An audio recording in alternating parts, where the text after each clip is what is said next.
I'm Bouris, and this is Straight Talk. I think anybody that's listening to that going, yep, that's my life, should ask yourself, what the are you doing? Stop it. I'm going to talk about the meaning of life. Your instincts have a compass that points two directions. What excites you, what drains you. Because you walk the talk of certain types of minimalism. So I basically sold my company in 2008 and have intentionally not earned $1 since. You haven't had a job since? No, nothing. I mean, even the money I make from other things I do, like when people buy my books, it all just goes straight to charity. It never touches my hands. I said, this is enough. I will never need more than this for my entire life. I joined a circus at the age of 18, lived in the back of a van. I had plenty of role models of people that were living somewhat hand to mouth, but yet free. Pursuing more would lead to more money, more problems. How do you set values? Because a lot of people will listen to this and they think, wow, I want to live this life, but they don't know how to go about it. I just have a certain aesthetic that I like having no more than is necessary. It's good to ask yourself what you really want and not just go with the template of what most people around you do. Derek Sivers, welcome to Straight Talk, mate. Thanks. You all right? It sounds like you've had a hectic hour. Pretty hectic. It's funny, it has some relevance to maybe what I want to talk to you about today. But yeah, we've had a pretty mental period here in Australia. I understand you live in New Zealand these days, or at the moment at least. And they're probably going through the same sort of thing. But Australians who have mortgages and are living in a mortgage prison, what I refer to it as, and interest rates have been going up here crazy and people don't know what to do. They feel like they're somehow stuck. And it's funny, you know, you are not someone who gets like that. You live a different style of life, and maybe my audience, my financial services audience, should be listening to this podcast, to be honest with you. You're like, you know, like you've got what looks like, it seems to me anyway, that you got the ideal life, you know, just chilling and sort of not really in any sort of prison, at least conceptually. Is that something you've always wanted to do? Has that always been your deal, or is there something you discovered about yourself and decided to execute? Yeah, I think that can come from every little decision you make along the way. So it's not just something that happens all at once at the end. It's something that you have to keep choosing at every little fork in the road, you know? Going back to when I was a teenager, you know, I always made the choices that gave me more freedom and chose those over the ones that might have given me more status, more income, and, you know, whatever I might have chosen. But I always chose the one with more freedom. That's interesting because, you know, when I was growing up, for me, it was always not so much about status, but making money, because I had no money. My family had no money. So I guess what I wanted to do is not live like my family lived, scraping and scrounging around all the time and always worried about recessions and, you know, dad losing his job and stuff like that. You know, he worked hard, but there was always he didn't have any control over his life in a financial sense. So I sort of went the other way. I thought, well, I've got to change that for myself. That was a positive. That was an affirmation I had in my mind. How is it that someone, when you're a young person like you, can make that freedom choice over and above financial freedom, for example? I think it's because we've seen people talk about the rat race and feeling stuck, and people who aren't living the life they want because they bought themselves a big house with a big mortgage, and so now they're slaves to it. And I was able to see that even as a teenager and just say, I don't want to live like that. I'd rather earn less money and be free than more money and be stuck. So it also helped that I had good role models. So I joined a circus at the age of 18, a traveling circus, lived in the back of a van. For a lot of the next 10 years, from the age of 18 to 28, I was the ringleader MC of a circus. So the people around me were jugglers and professional magicians and face painters. And I had plenty of role models of people that were living somewhat hand to mouth, but yet free. If you had $10,000 saved up, you were all set for a year. So that's actually what happened. The last time I had a job was 1992. I had saved up $12,000 in 1992, US dollars. And I was like, that's it. I'm free. I don't have to work a job anymore because I've saved up $12,000. I can afford now to just be a freelance full-time musician. And yeah, that was the last time I had a job. Maybe if I was, and I'm listening to that, and I think that, I love the idea of it. It sounds really cool. But someone else might say, yeah, but Derek, when I turn 65, I want to have paid my house off because I want to be stable and secure and free, not to have to worry about renting in a place and have to deal with a landlord and, blah, blah, blah. So therefore I'm going to invest and pay things off for the next 40 years, 30, 40 years. So when I turn 65, I can retire, let's call it more free or with more choices. How do you sort of reconcile that sort of stuff? I mean, no doubt you have. I think that's the trade-off you make. If that's what you really want to live in a 5-bedroom house with 2 cars and all that, well then you're fucked. You're stuck. That's it. You've made that choice. That's the trade-off. So, for example, I've never had health insurance. For most of my life, I didn't own a house. Actually, I do own this house now, but I do not like it. And I'm just planning on just selling it and going back to just renting just to be free again. I'd rather be in a 1-bedroom apartment than this house that I'm in. So I just keep making those choices. And every now and then I test it, Like when buying this house, I thought, maybe it would be nice to own a house for once. And I bought it. I'm like, no, I don't like this. I'd rather be renting a 1-bedroom. Life could be simpler and freer. So, everybody has their own preferences and choices, and these are mine. That intrigues me, Derek. What is it that you like now, right now? What is it you don't like? Is it the design, or is it that because you own it, you're sort of tied to it in that? Because I actually understand some of that because I have a few houses and in different places, and I often say to people say, oh, wow, how lucky you are. And I say, well, yeah, but it's funny. I feel like I've got to go and occupy them all the time because, I'm not using them and I've got staff there and, nothing goes properly and everything sort of gets overgrown or people, because I'm not there, people do what they bloody want. And sometimes I find it a bit of a burden, to be honest with you. But then I think, well, if I sell everything and, just want to put the money in the bank because I don't really like banks. And we don't want to give them the use of my money, and they rip you off and they don't pay you very well. So it's sort of a bit of a quandary. Could you just maybe help me out here a little bit because what is it about owning and living in the house right now that you have? What is it you don't like? Well, first I got to say, when you say that you've got a few houses, my first reaction is, oh, I'm sorry to hear that. Yeah. That sounds like, what a drag, what a burden, purgatory. What a weight. I just have a certain aesthetic that I like having no more than is necessary. I was just on Tim Ferriss's podcast last week, and we recorded it here at my house. And the first thing he teased me about is he went to pour himself something to drink, and I only have 3 glasses. So he starts the podcast, we hit record, and he starts out by saying, okay, audience, I need to tell you, I'm in Derek's house, and this crazy mofo has 3 glasses. That's it. And I said, yeah, not only that, I don't even know where they came from. They're not mine. So I don't like having more than I need. That's reflected in the computer code that I write. I write my code by hand so that there's not a single line of code that doesn't need to be there. I like that in my wardrobe. I only have 2 pairs of pants because why would you need more than 2 pairs of pants? And I feel that about housing. So even though I bought this house with an ex and we had a different lifestyle in mind, but now that it's just me here, there's like 4 bedrooms, and one of them is its minuscule little office with just enough room for a desk.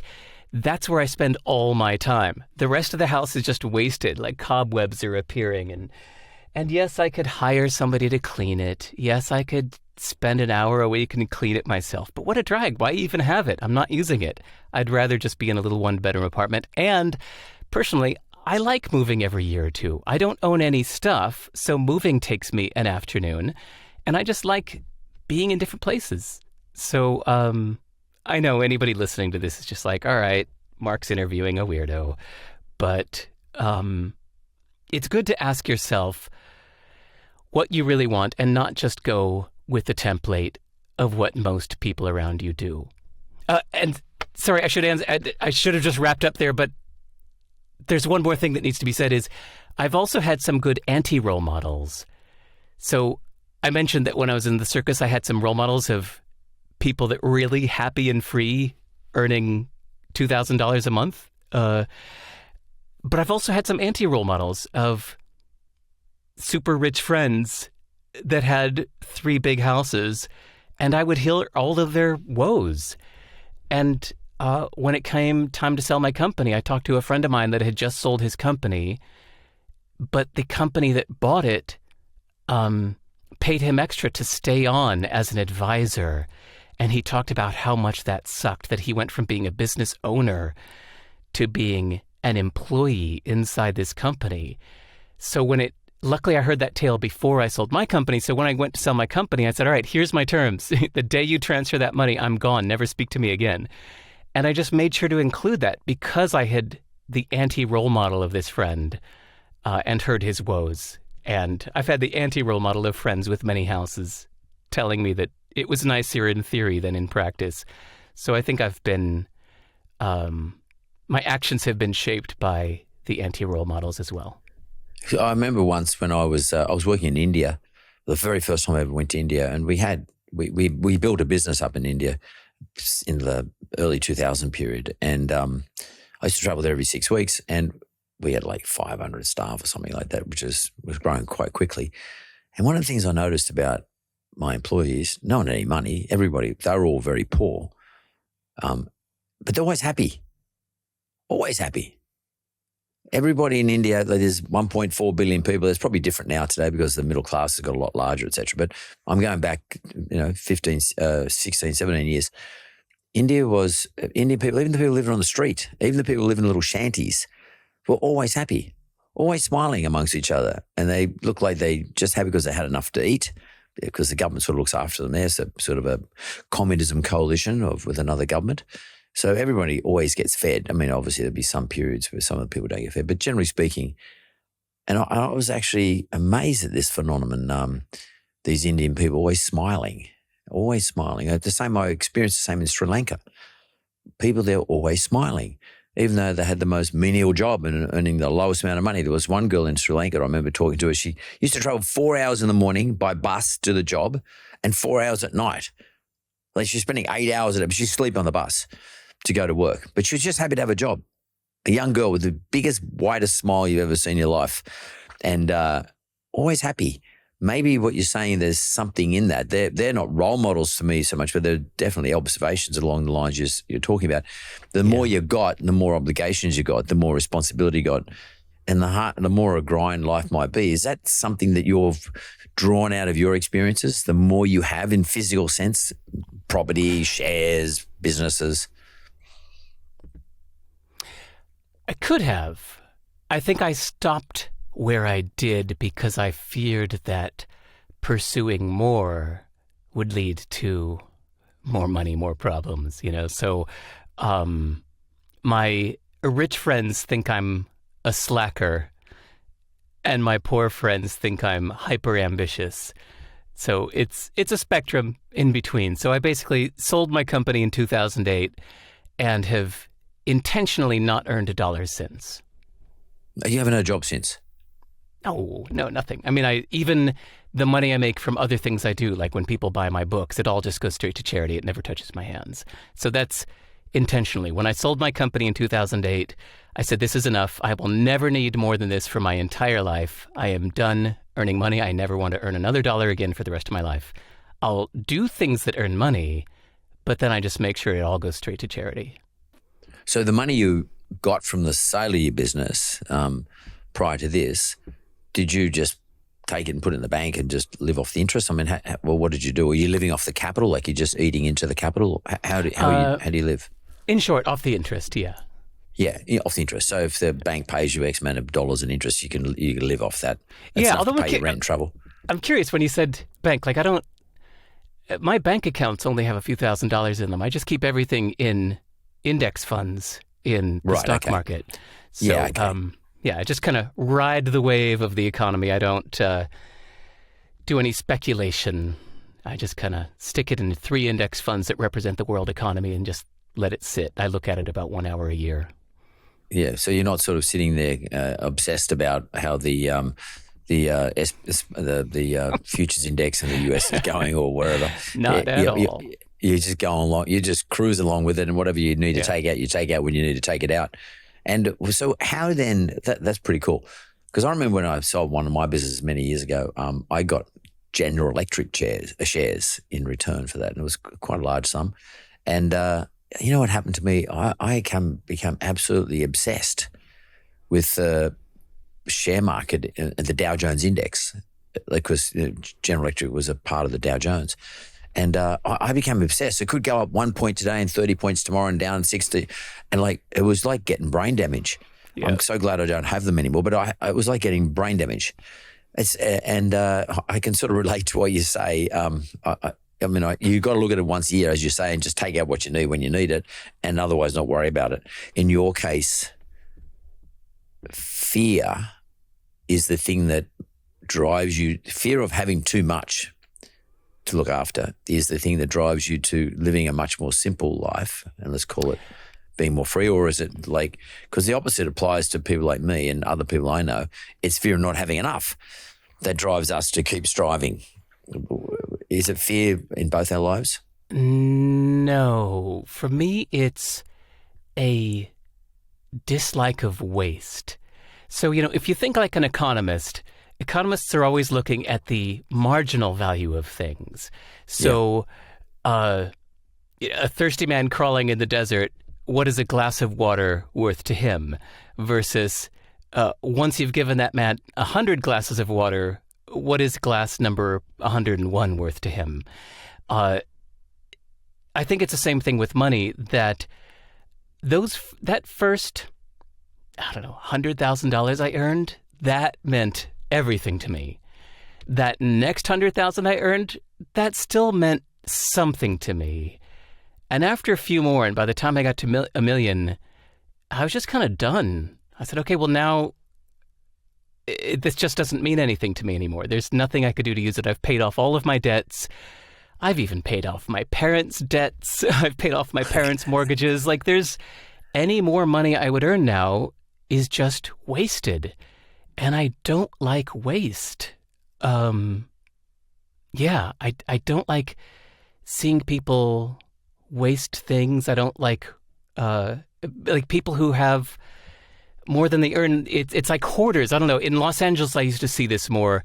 I don't see it as much here in New Zealand, but those people that have like a mental disorder and they fill their cars with stuff, like they're just absolute hoarders. Maybe they do it in their homes. Like they're just filled with thousands of things they don't need. They never ever throw anything out. That's a mental crap. Yes, yeah, it's a mental disorder. It's hoarding. And I think that about having too much money, that if you've already got more than you're going to spend, then the pursuit of more money is like a mental disorder. The marginal value of more money is nil. You just kind of need to address your mental problems there. No offense. No. I mean, I don't really think about making money. I never have. But my thought process is about working and building and creating. I mean, and then if it brings money, I'm happy about that. Yeah. Not every time does it achieve that.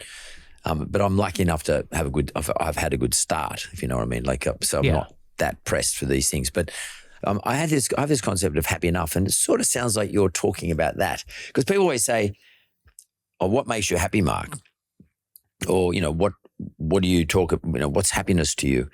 And I don't really have that concept. How do you feel about that concept of happiness? Or is life all about just enough for Derek? What's enough for Derek? I mean, there's a difference between deep happy and shallow happy. So to me, shallow happy is eating an ice cream, but deep happy is being proud of yourself for not eating the ice cream, and therefore you have a better body and you're going to live longer. I think a lot about deep happy, and I never or almost never pursue shallow happy, but I'm constantly pursuing deep happy. The happiness of being proud of yourself, the happiness of achievement, the happiness of setting out to do something difficult and succeeding in it. That's the kind of happiness I'm pursuing. I wouldn't mind pursuing that a little bit more because I find that fascinating. In terms of deep happiness, you've made it very clear to yourself. It's actually a very good way of not eating the ice cream, by the way, because you said that's shallow happiness, and I'm not interested in that. I'm interested in something bigger than that. What are you trying to achieve from that? Like, you want to be healthy, but is that because you want to be better for your family? I mean, do you have wife and kids or kids? Do you have children? Yep. Yeah. So is it because you want to be able to survive long enough to enjoy your children and grandchildren, perhaps? What's your purpose of wanting to pursue deep happiness? That's secondary. I mean, I love my kid more than everything else combined, but the bigger desire for me, the biggest motivation is making yourself proud. I think being proud means that your actions are aligned with your values. I think that is what it's about. So many of us value one thing, but do a different thing. You know, we value being fit and lean and strong, but we watch TV with a box of cookies. And then we're upset at ourselves for acting against our values.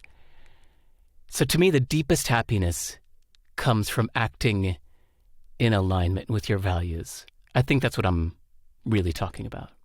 So how does somebody set those values then? And what do you draw on to set your values? Like, would you say, yeah, they're my values, but once a week I can eat pizza and drink Coca-Cola and eat a box of cookies? I mean, how do you set values?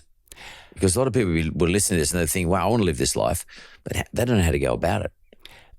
It definitely takes a lot of reflection. I put a lot of time into my journal. It's really how I think. It's the main way I think. The secondary way I think is talking with friends. But I really spend at least an hour a day in my diary, my journal, whatever you want to call it, asking myself questions, and then most importantly, questioning my answers. Because I think it's healthy to disbelieve your first reaction to things. Like, you might say, why do I want to do this? Because I want to earn money for my family. And so stop for a second. Like, really? Are you sure? Like, is that what your family would say? Is that what matters most to your family? Is that you make money for them? They'll never see you, but you gave them money. Then they're happy? Are you sure? That might not be true. Or if you say, it's really important to me to be an entrepreneur. I think, well, you've had this business idea for a few years you've been telling me about, but you haven't done it yet. Are you sure this is really important to you? Because if it was really, really important to you, you would have done it by now. I think you might be saying it's important to you because you think you should, or somebody you admire is an entrepreneur, and therefore you think that you should be too. But your actions reveal your values. You can look back at your past to see what you've done, and it can be an indicator of what you actually value. And if you look back at those actions and you are at peace with them, then I think they are a good indicator of your values. Or if you look back at those actions in disgust and you're mad at yourself for acting that way, well, then it's time to do something about it. And first admit it to yourself and say, I have been violating my values. This is not who I am. Fuck you, old Derek. It's time for new Derek to take over and act accordingly with what you really value. And that comes from reflection and quiet thought. I get the quiet thought piece, and part of the problem, I think, is that most people don't get it. They get on the hurdy-gurdy and they're sort of running, and they're busy trying to pay the mortgage, pay the school fees, get the kids to this particular private school. I need this because I'm going my kids to this particular private school. I need to have this particular type of car to deliver my kids. Otherwise, everyone's going to look at me. I got to wear a certain type of outfit. Oh, by the way, I got to go to a mum's lunch at a special particular restaurant, and I got to drink this type of champagne. Blah blah blah. You know the story, and therefore they never really get a chance to do this quiet reflection. Do you purposely, or have you purposely set time aside in your life, and do you talk to people about it, or is this Derek doing it with himself? I mean, it's mostly myself, but say my 7 or 8 best friends in the world, when we talk about real things. We talk about recent epiphanies and things we're going through and stuff. So sometimes, actually, I'd say most of my conversations with my friends begin with one of us saying, hey, let me ask your opinion on something. What do you think about this? You know, or, hey, I was just thinking this. I came to this epiphany. What do you think? But oh my God, come on, Mark. The example of just like, I need a certain outfit and a certain kind of champagne and attending these events. I think anybody that's listening to that going, yep, that's my life, should ask yourself, what the fuck are you doing? Stop it. Like that is seriously, talk about the marginal value. Like what's the real value of doing that? Are you trying to impress an invisible jury that you think will give you a passing grade if you do all these things correctly? I think to me, that life is awful for basically anybody, unless you're really trying to get elected into political office and you really have to do those things in order to get elected to make the change you want to make. But anything short of that, I have a metric that I wrote a book about, and it's called Hell Yeah or No. And the point is, especially if you're overwhelmed with options, whenever an option comes your way, you have to ask yourself, am I saying not just yes, but oh, hell yeah about this option? Meaning, an opportunity comes up. Do you say, oh my God, that would be amazing. That would be one of the coolest things that ever happened to me. Absolutely, yes, count me in. Well, then you should say yes. But if you feel anything less than hell yeah, you should say no. Because basically everybody needs more space in their life. When you say no to almost everything, then it means that when that occasional hell yeah thing comes along, when you do get some opportunity that makes you say, oh my God, yes, then now you have the time and the space to give it your full attention, to give it your all, to knock it out of the park, as the American baseball metaphor says.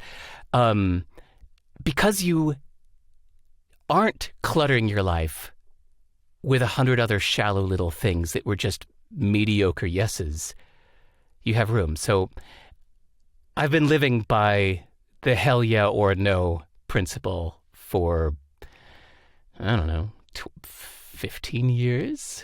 I say no to almost everything. And only if something really makes me go, oh, hell yeah, oh my God, yes, then I say yes. And because of that, I've got lots of time to journal and have a good life. Well, so that's interesting. So why do you feel, I don't know if you felt compelled, why do you decide to write a book about this? So hell yeah or no? Do you see yourself as a conveyor of thoughts or a philosopher? Because, it's coming across to me like a philosophical sort of environment. I feel like I'm talking to Aristotle or Plato or someone like that right now. I really do. I mean that in the most respectful way too, by the way. But do you see yourself as a conveyor of philosophies and therefore feel compelled or feel like you just want to write a book, to put all these ideas into a book so you can share with other people? In short, yes. Yeah. I used to think of myself as an entrepreneur, but after a few years, I realized that my heroes were the authors of these books I read. So anybody listening to this, if you go to my website, it's sive.rs, which is just my name with a dot before the RS. So sive.rs/book. You'll see that ever since 2007, every nonfiction book I read with a pen in my hand, and I underline or circle every cool, important idea in that book. And then when I'm done, I type them all into a text file and I put it up on my website for free. So you can see the last 400 books I've read with detailed notes on each one. And my heroes are the authors of these wise books. Like, these books have changed my life absolutely. So much of who I am is from these books.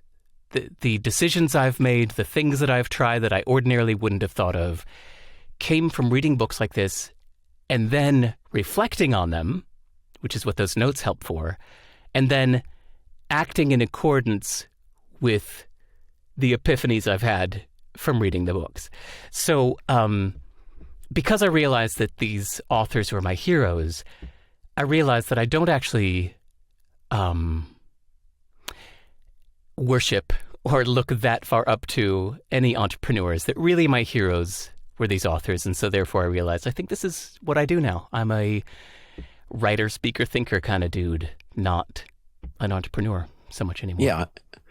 Well, a writer, speaker, thinker to me is an entrepreneur. To me, an entrepreneur is someone who wants to make change, no matter what it is, even if it's change in thought patterns or trying to move stubborn, indented processes, whether it's the way we live our life or the example I gave you before of let's call it the mums driving kids to the private school, and that's sort of, getting stuck on that hurdy-gurdy, changing their thoughts forever or permanently for good logical reasons. That to me, that's an entrepreneur. I think you still got the entrepreneurial thing in you, but you're not out there inventing something to make money. Wait, sorry to interrupt. I don't want to be a bad guest, but an entrepreneur is somebody who an entrepreneur is somebody who starts a business. That's what entrepreneur means. There are teachers making amazing change. There are philosophers like Australia's Peter Singer who are making great change. There are people going around planting trees every single day tirelessly for 20 years that are making great change. But none of them are entrepreneurs. I think an entrepreneur really is just somebody who starts a business. And then if you also do good things with it, then maybe you can be an entrepreneur who makes good change. But at its core, I think entrepreneur just means somebody who starts a business. Maybe I think that's an old school thing. But to be honest with you, with great respect, I mean, I see an entrepreneur as somebody who believes in making change for good and goes about it like a business person in a business-like manner, like with steps and outcomes expected, and someone who can measure their outcomes. Like, it could be just the number of people adopt or adapt a certain way of living. That's probably maybe a better way of saying it. Entrepreneurial spirit, as opposed to being an entrepreneur, is probably a better way of putting it. So I see someone like you as someone exercising the entrepreneurial spirit in what you actually believe in and what and how you try to change things by being a philosopher and by being someone who communicates those ideas and thoughts, hoping, I'm not trying to put thoughts in your mind, obviously I can't, but hoping that other people might be inspired or motivated or see something they've never seen before and start thinking about ways of living their lives. Yeah. I see that as an entrepreneurial spirit, and that is more in a spiritual sense as opposed to being a hard-ass business person who's trying to make it, trying to sell a product or a service and make money out of it. It's slightly different, I guess. But I love that spirit is probably what I'm saying. It doesn't matter where that spirit gets expressed. And for me,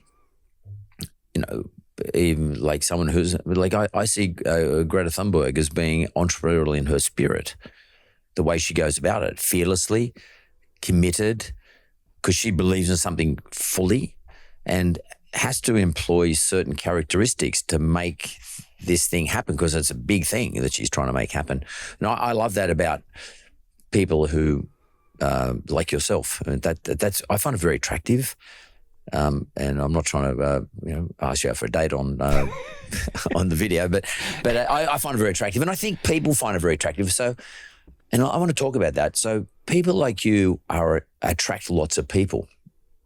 You are attractive in what you profess and the way you live, and you live your life, as you said, to your values. Is there a responsibility attached to that? How do you mean?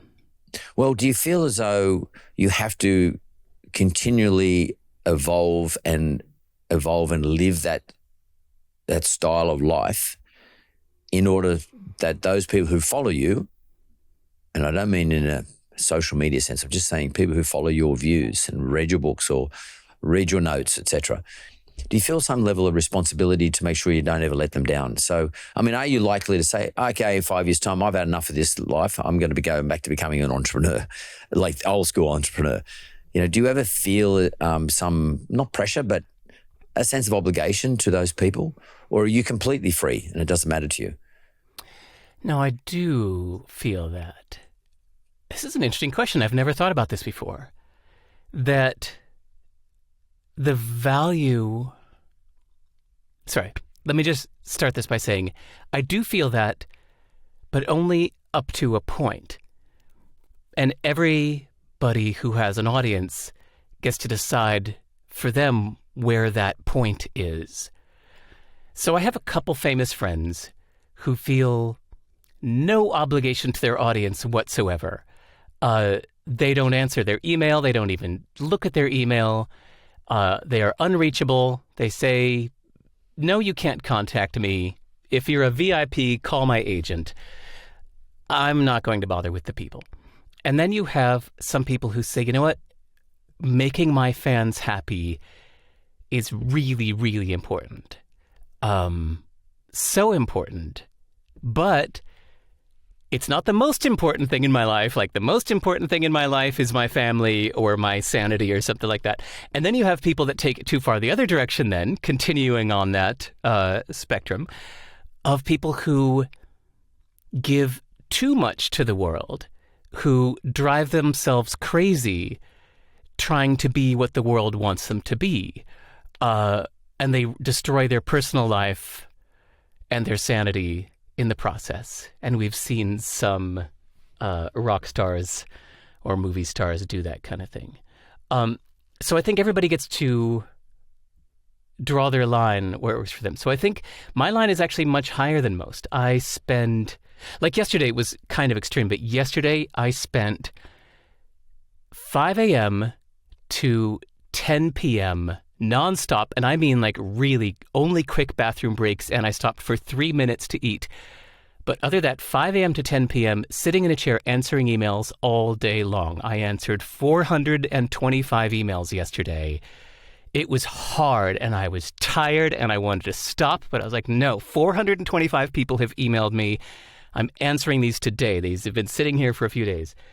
But when my boy comes home from school, yesterday I have an 11-year-old son. And so yesterday, he was over at his mom's house, not at my house. But today at 3 o'clock, he comes over here. So no matter what, I don't care what the world wants from me. When he shows up here at 3 o'clock, I stop everything. Computers off, phones are off, world can blow up for all I care. I'm with my boy. So that's where I draw the line. And I do draw the line at my sanity. So I can imagine that if a day like yesterday with, 5 to 10, that's 17 hours. If I had another 17-hour day, if I had too many 17-hour days of answering email in a row, I would say, okay, this is unsustainable. This is affecting my happiness. And I might be likely to say, all right, world, I have given a lot. I'm done. I'm off to a monastery in India now. See you in a few years, if ever. Goodbye. I'd feel okay doing that. But yeah, we all set our set point where you want. It's a fun question. Thanks for asking that. What do you mean by, just so people can understand, what do you mean by an epiphany? It does have biblical sort of connotations, but what do you... Well, I think it has its roots in Latin or something like that. But what do you mean by epiphany? What is it? Just a realization about something that you have been pondering about for some time, or never thought about at all? Yeah, a friend of mine who was single and dating used to have epiphanies. Like every couple days, she would go on a bunch of Tinder dates and like tell me about them, and she'd say, here's an example of a real one. I just realized that we talk about the love languages, and some people say that, what's your love language? Oh, mine is touch. Mine is acts of service. Mine is words of affirmation or whatever. She said, my love language is consistency. She said, without consistency, nothing else matters. She said, I went on a few dates with this guy that was like great the first date, but then like a raging jerk the second date, but then he was great the third date. And she said, I don't want to see this guy ever again, no matter how great he was for 2 out of the 3 dates. He's inconsistent, and that just makes me feel scared, and I don't want to feel scared in a relationship. So that's just a tiny example of an epiphany. It's like, ooh, epiphany. Consistency matters more than any other relationship trait. Epiphany. So little things like that. I think I have those kind of epiphanies ideally every day, at least every week. Wow. About things you want in yourself or things you want in relationships as well? Oh, I mean, about anything, about life, about parenting, about money, about my house, about exercise, about friendships, about music, anything, yeah. Again, can I ask you, because I've got this project I've been thinking about and trying to work on for some time, and I haven't made much of an inroad into it, but I had an epiphany, to use your word. Hopefully this is correct, but maybe about 6 months ago, I was with my 90-year-old father and I was there. I'm his elder son, and then I was there at the same time as my son, one of my 4 sons, and then he had his son there. So it's 4 generations. And I was looking at my age, and I thought to myself, and I was looking how happy my dad was, having 4 generations of people there and people who he loves and he likes to hang around.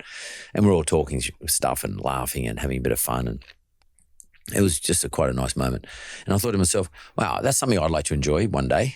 And I worked out the maths, and I worked out in order for me to do that, I have to live to 100 to experience the same thing with my younger son, because I don't want to experience it with just one son. I would like all sons, for me to experience it with all sons and their kids. So I worked out I need to live to 100. And then I thought to myself, well, in order to live to 100, I'm 67 now, in order to live to 100, I need to change some things. And I've been following Peter Thiel and all the usual people you would listen to about how you change your life around sleep and nutrition and exercise, etc., de-stressing your life. And then I started thinking to myself, and it was a bit of an epiphany. The thought was a bit of an epiphany. The second part of it, though, was I started thinking, well, hang on, am I being selfish by wanting to do that, by living to 100? What do you have any thoughts, philosophical ideas around this process? Do you think ever to yourself, I would like to live to 100, or there's an age at which I want to live to, or there's an age at which I don't care whether I live past it. I've done everything. I'm happy. And is it selfish by thinking this way? I honestly don't think about it.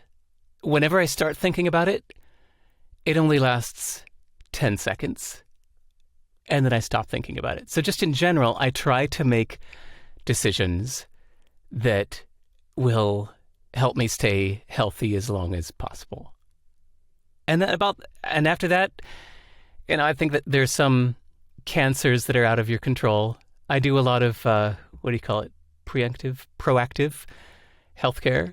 I go in for medical checkups every 6 to 12 months, even though I don't have to. I love doing that. But other than that, I don't think about the living a long time.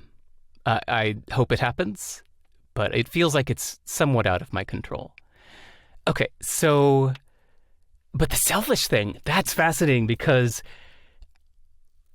I think it's unfortunate that currently in English, in our culture today, the word selfish is considered negative, has negative connotations. I think it should have positive connotations, because it means you are valuing yourself and taking care of yourself. It doesn't necessarily mean that you are devaluing others or hurting others. I think it just means that you are taking care of yourself. I think we should, when we hear the word selfish, we should think self-care, right? And stop thinking that it necessarily implies harming others. So I think a lot of people could do with being a little more selfish. I think a lot of people are miserable because they are trying to be the perfect employee. They're trying to be the perfect spouse. They're trying to be the perfect, public figure, when they could use a little more self-care and healthy selfishness. Yeah, I think that was sort of the conclusion I arrived at too. Because I like to take the view there's nothing wrong with looking after yourself, as opposed to being self-centered within your community. There's a big difference. And I always thought to myself, there's nothing wrong, by the way, with if that makes me happy one day, or that thought makes me happy today, to think that one day I might be able to do those things that my father now does, taking into account that anything can happen, cancer, all sorts of things, then I'm not being selfish by having that thought and living my life that way. And in that regard, I'm fortunate enough I can actually live the life, because similar to you, I get all those baseline checks, and I'm a big believer in knowing what's ahead of me to some extent, or knowing what I'm dealing with. I'm not someone who just wants to hope the best is going to happen, irrespective of how I live my life. And selfishness leads me to the next question, or the next concept I want to ask you about. What do you think about the concept of love? I mean, how would you define? And let's talk about love, because there's lots of types of love. It seems to cover everything, but these days especially. But say love in terms of a relationship, like your other party, your other person relationship. I know you just mentioned that you have an ex, but what does that mean? Because people use that word so loosely today. I love my dog, I love my kids, I love my wife, I love my car, I love my hamburgers, I love my footy team, etc. It can't mean everything. There's obviously different parts. So what do you see about that? Because it can impact your freedom if you go about it the wrong way. Sorry, I don't have that much to say on this. I also get a little stumped when I think of what love means. I think to me it's a combination of caring about somebody as much or more than you care about yourself, combined with admiration. Like, you have to love who the person is, though that doesn't fit for people who say, I love my dog. I don't know, maybe it does. I think we love our dog regardless of whether we admire who they are or not. But I found that it's a hard one when you are in a romantic relationship with somebody that you realize that you don't respect, you don't admire, you don't respect their values or something like that. And you have to ask yourself, like, what am I doing here? Is that even love? I'm not sure. Sorry, I think that's about where my thoughts on this end. But can you admire someone who has different values to you? I mean, is it important? Oh, of course, yeah. Yes, but be in a relationship, so much so that you're in a relationship with that individual? I think so, yeah. That's what's wonderful about traveling, is not just looking at a picture of not just looking at the Eiffel Tower and taking a picture, but when you really get to know different cultures and you learn that different cultures value different things, and you learn, like, say, the Confucian mindset of East Asian cultures, and you learn the French mindset, which values rebellion and why they value rebellion. And you start to understand these things and internalize them and realize these are all working philosophies. It's like as if you were taking a Philosophy 101 course and they're saying, okay, now we're going to teach you about Stoicism. Now we're going to teach you about cynicism. Now we're going to teach you about Nietzsche. Now we're going to teach you about you learn that each of these philosophies can be a congruent way of approaching the world. Even though they all disagree, you can choose one. I guess like religions too, that you could say that Judaism and Islam are incompatible in their beliefs, but you can choose one and either one works, right? So I think it's like that with values, that you can marry and live with somebody that values different things than you do. An introvert can marry an extrovert. An extrovert who values meeting new people above all things can marry somebody who never wants to meet any new people ever again, And as long as they can work it out, they can live a good life as long as they respect each other's difference in values. Are you someone who likes to? Are you someone who likes to meet lots of people, or are you more the introvert? It's just recently changed for me. I think these things, sometimes we think of them as personality traits, but I think they can be a reaction to our circumstances. So for years, I was in situations where I was meeting a lot of people who wanted something from me that I didn't have that thing to give. And that was kind of post-CD Baby. I sold my company for $22 million in 2008. And immediately, many people were drawn to me that came to me looking for how to get rich. And I had no thoughts for them on that. Or lots of people that came to me wanting to do business or wanting me to invest in their startup, or all these things that I don't do that. I cannot give you this, but so many people wanted that from me that I reacted by going into an antisocial cave. I moved to New Zealand partially to escape all the people that wanted things from me that I didn't want to give or was unable to give. So I moved to New Zealand where I knew nobody, so I could just focus on raising my son in nature. I moved down here when he was a few months old, specifically to give my full attention to raising him. That's the reason I moved here. And but now that he's 11 and doesn't need my full-time attention anymore, I'm starting to crave meeting new people. And so I just 2 months ago went to India, and I could only go for 8 days. So what I did is in 8 days, I lined up 50 meetings, 1 to 2 hours long each. So that means every single day from 9 a.m. to 10 p.m., I met with a new person every 2 hours. Somebody would come at 9, 11, 1, 3, 5, 7, and 9 every day for 8 days in a row. And so I had 50 conversations in 7 days, and I loved it. It was amazing. It feels like one of the best things I've ever done in my life. So much so, I just want to do that again and again and again. I want to go to Lagos, Nigeria, and meet 50 people in 7 days. I want to go to Nairobi, Kenya, and meet 50 people in 7 days. I'd love to go to Jakarta, Indonesia, and meet 50 people in 7 days. Like, that was amazing. So, am I an introvert? I don't know.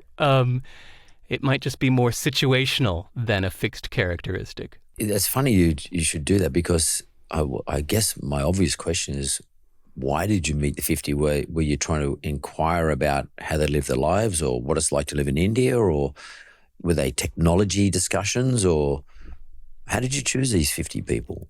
I was literally making friends.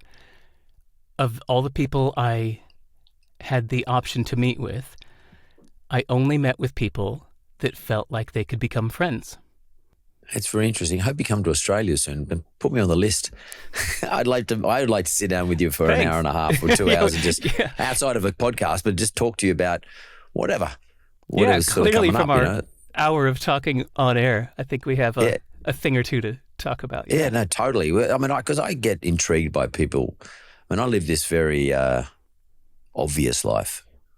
The life people see in social is actually my life, because I spend so much time doing it. I do have another life, but it pretty much is my life.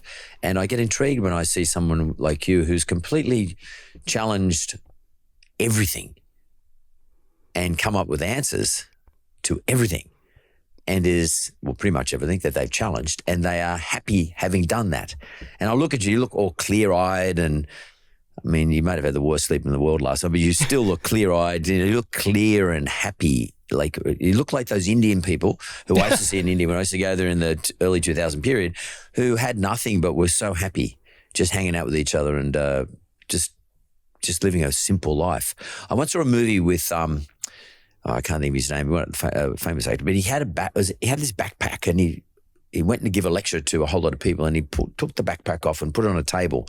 He started taking things out of the backpack. Richard Gere was in the movie, and he started taking stuff out of the backpack. And he was basically using the backpack to say, the more things you have, the greater the burden is on your shoulders, in a physical sense, but the greater the burden, because you carry this stuff around. All of us every now and then got to take the backpack off and start to take some stuff out and empty it, whether it's houses or real estate or people in your life or things you're doing that you don't like, that you just still keep doing. And I haven't really met anybody outside of watching Richard Gere who actually lives that life like you do. So to me, it's been quite a fascinating conversation. I mean, and if you do come to I mean it, I'd love to talk to you more, because you're giving me, you have given me, I'm being very selfish now because the audience probably couldn't give a stuff what I think about, but I'm actually enjoying this conversation. Whilst I'm doing it for my audience, I'm actually doing it for me. I've got a lot out of this by talking to you, Derek, today. I've enjoyed, and we haven't probably talked much about your books and stuff like that. I'm sorry, I apologise for that because I'm out of time. But it probably doesn't matter to you. Most of my guests would be really upset now that I hadn't talked about their books and what they wanted to promote. But you probably don't care so much. And No. But so I really appreciate the conversation. I've enjoyed a lot. I've learned something out of it, and I actually have gained something substantial out of talking to you today. Thanks, Mark. Appreciate it. Thank you.